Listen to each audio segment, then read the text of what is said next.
আসসালামু আলাইকুম। পবিত্র জুমা মুবারক। সকলকে জুমা মুবারকের শুভেচ্ছা এবং জুমা মুবারক জুমাটা পড়ার জন্য দাওয়াত রইল। সবাই চেষ্টা করবেন জুমার নামাজটা জামাতের সাথে পড়ার এবং 2 রাকাত নামাজটা সব কাজ কাম ফালাইয়া, সব কাজ কাম বাদ দিয়া জুমার নামাজটা জামাতের সাথে পড়া।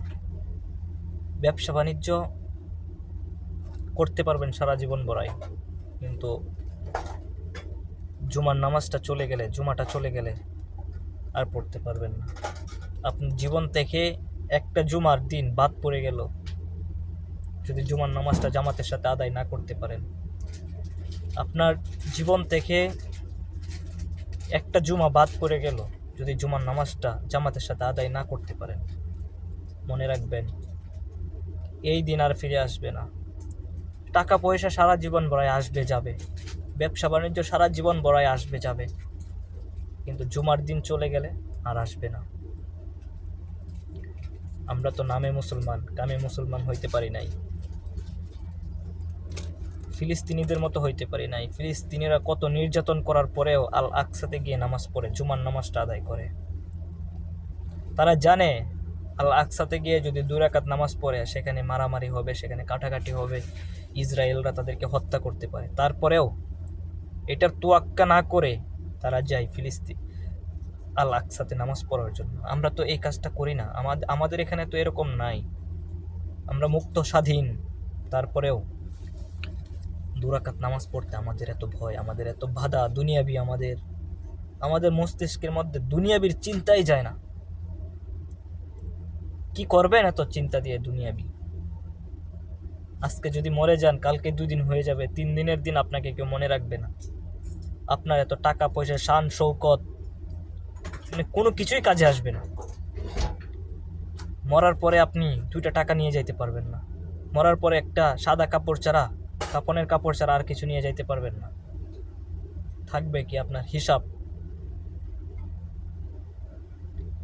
আপনার হিসাবগুলোর সাথে যাবে টাকা পয়সা, ধন সম্পদ, শান শৌকত, কিচ্ছু যাবে না। ভাই আমার, দুনিয়াবির কাজ কাম ছাইরা দেন, ছাইরা 2 রাকাত নামাজ অন্তত জামাতের সাথে পড়েন।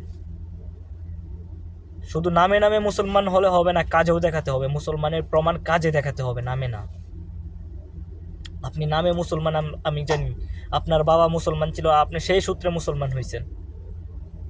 আপনি তো বিধর্মী থেকে মুসলমান হন নাই, আপনি সেই সূত্রে মুসলমান হয়েছেন। সেই সূত্রটাকে কাজে লাগিয়ে, আল্লাহ যেহেতু আপনাকে এই সুযোগটা দিয়েছে, এটাকে কাজে লাগিয়ে আল্লাহকে খুশি করেন। আল্লাহর দিকে একটু মাথাটা ঝুঁকান, দেখবেন আপনার ব্যবসা বাণিজ্য বরকত আসবে, আপনার সব কিছুতেই বরকত আসবে। দুনিয়ার কাজ কাম ছাইরা দেন, ছাইরা দিয়া আল্লাহর দিকে একটু ঝুঁকেন, আল্লাহকে একটু খুশি করেন। অন্তত 2 রাকাত নামাজ পড়ে হলেও সপ্তাহে একটা দিন আসে, ঈদের সমতুল্য একটা দিন, অন্তত এই দিনটাতে আল্লাহকে খুশি করার চেষ্টা করেন। কি আর বলবো ভাই, আমি বড় আলেম না, যতটুকু পারি ততটুকু ইসলামের দাওয়াত দেওয়ার চেষ্টা করি, আর নিজেও পালন করার চেষ্টা করি। আমার জন্য দোয়া করবেন, আমিও আপনাদের জন্য দোয়া করি। আল্লাহ যেন আপনাদেরকে ভালো রাখে এবং আল্লাহর প্রত্যেকটা বিধান যেন আমাদেরকে মেনে চলার তৌফিক দেয়, সেই দোয়াটা সবসময় করি। আমার জন্য দোয়া করবেন। আজকের মতো এই পর্যন্তই। ভালো থাকবেন। আল্লাহ হাফেজ। আসসালামু আলাইকুম।